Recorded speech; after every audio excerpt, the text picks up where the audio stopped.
Our next film is a lackluster comedy called Maid to Order, starring the normally likable Ally Sheedy as a spoiled Beverly Hills brat whose father gets so angry at her, he wishes she was never born.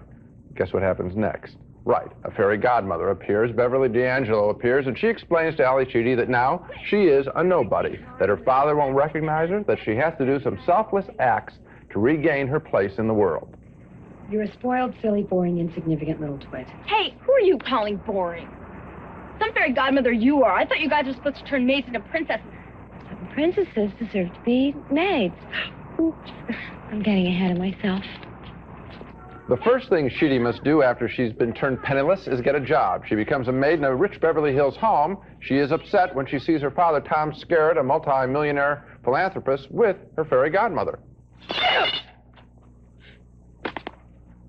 Oh, you'll have to excuse Jessie. She's part of a reverse affirmative action program.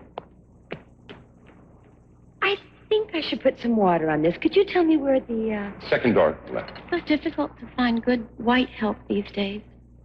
The only genuine characters in the film are a stereotypical cook and maid working in the same house, who are reluctant to help Sheedy with her job as a maid. Can I borrow some jeans and a t-shirt?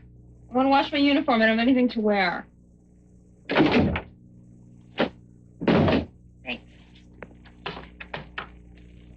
How you doing, Miss Woman? I think I got off on the wrong foot with Maria. Right. I don't know how to talk to maids. I don't know how you feel. Once trying to move into my neighborhood. Audrey, can you show me how to use the washing machine? What are you anyway? Some kind of reporter or something? You wouldn't believe me if I told you. Now, I've enjoyed Ally Sheedy in a couple of movies before. I liked her in War Games. I liked her in The Breakfast Club. But in this picture, as soon as the whole plot got started with the reverse Cinderella story here, a groan went up from me. And she actually isn't very likable in this film. She's supposed to play a snot, and I think she comes across as just a whiny brat. That's what she's supposed to play. It didn't really work for me. The picture seemed to be a gimmick. I was really only interested in the employees that she works for, and I thought they were more interesting than she was. Now, this is an interesting position that you've taken, because I would say that the problem with this picture for me was that she was not nearly unlikable enough.